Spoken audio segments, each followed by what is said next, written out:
It's a new year, new watches, Rolex predictions. Let's have some fun with them. So people like to do these Rolex prediction videos, and I've never really done this before, but they sit down, they talk about like, this is what I think they're gonna come up with. We all know what's gonna happen. Rolex is gonna release slight variations on their standard models, and then we're gonna go, all right, I like that. Actually, I see it in person, I like it even more. And then people are gonna buy it, and they're gonna be sold out, and no one's gonna be able to buy it again.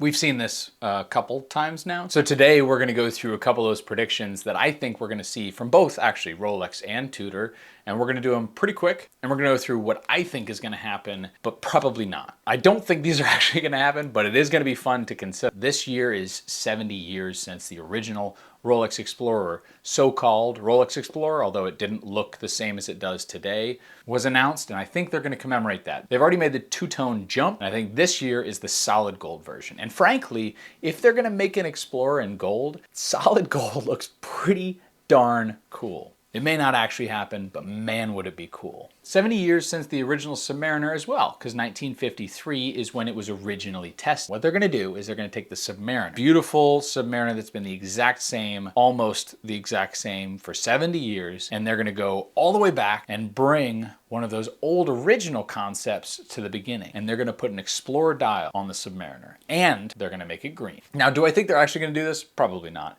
but it would look pretty cool. I mean, it would be different. People would actually say that Rolex was doing something different, even though it isn't. They're just taking a dial from one and putting it on the other. But either way, let's say they are doing something different.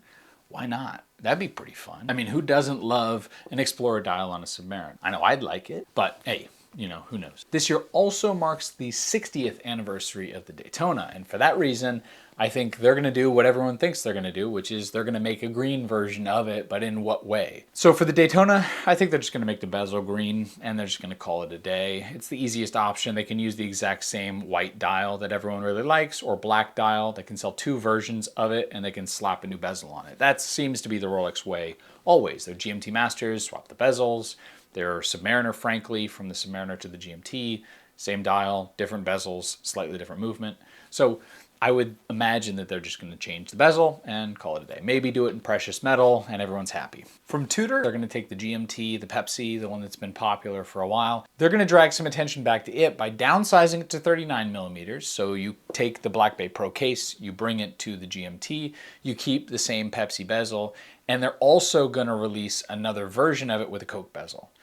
Pretty boring stuff, but that's my guess. They're gonna keep hammering the GMTs, and then middle of this year, they're gonna release a Tudor Pelagos 39 DLC. They're not gonna go blue yet because blue is gonna be next year or late this year, but they're gonna do a black version. But this time, they're taking the 39 Pelagos, which the only criticism people had on it was a fashion watch, and they're gonna make like a really cool, rugged version of it by making it DLC coded and all black. So obviously Rolex and Tudor are two big brands from the same major parent company that are releasing a lot of watches, and people are interested in what they have to say, and so I thought I'd have some fun, talk about what I think they're going to release. One thing I left out was a titanium version of the Submariner. That may be something that happens, but we'll see. Either way, it was kind of fun. Leave me in the comments below what you guys think is going to happen. What are your predictions? Do me a favor and subscribe, and I'll see you in the next one. Take care.